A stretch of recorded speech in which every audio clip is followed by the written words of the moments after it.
Hi guys, welcome back. So let's talk Men's World Player of the Year 2021. Now the official nominations are next to me there. We've got Dupont, Itoje, Hooper and Karevi decided by an independent panel. Well, if panels can ever be truly independent. And the voting for that is still open, so please click in the description below if you want to get involved.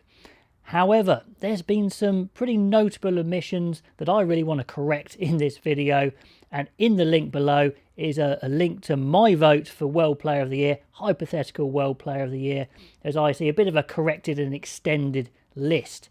Now those players that are really missing, I think, are the South African players, to be honest, and maybe Ardie Savea as well for New Zealand.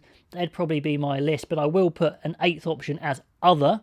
So my extra players on my list are Siya Kolisi, Ebenezer and Damian Dialande.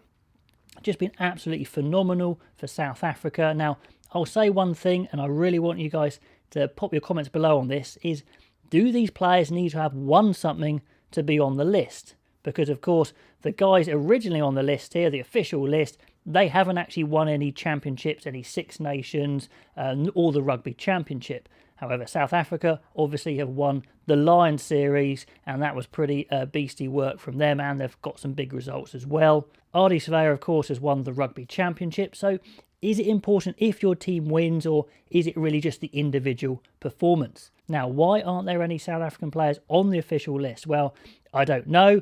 John Smith was on the panel, so there is South African influence there. Certainly a number of South African fans have felt aggrieved by this, and I'm completely with you there. I think there should be at least one of the South African players on the official list, if maybe not more. I mean, there are 2 Australian players, and they haven't won anything, even though they are great players.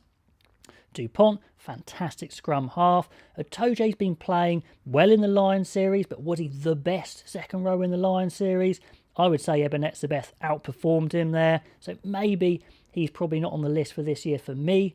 Hooper's a definite, absolute fantastic player, so consistent, really impressive. Karevi, that was pretty close between him and Damian Dialande if you wanted to put a centre in there, for example. But with 2 Australians, I probably would have put Dialande in there. And Kolisi, certainly vying to go in there with his captaincy, his amazing commitment and his consistency. So I'm going to put another block there as other. So please go onto my link, vote for who you think would get my hypothetical player of the year with those 8 options. And we'll give it a couple of weeks to run and see what we come up with and compare it to the independent panel and the half public vote, because that's how the official results can be decided. Half independent panel, half public vote. I mean, is public vote even a good idea? Because it favours those countries with higher population, say France or England. So that'll be interesting. So I'd love to know your thoughts on, the admissions and the official list. And I definitely think the South Africans, at least one should have been on the list. Who would win for me? Who would I vote for? Well, I think it would definitely be between Ebenezer and Michael Hooper. And I'd probably nudge it towards Etzebeth because they did win something in the Lions series.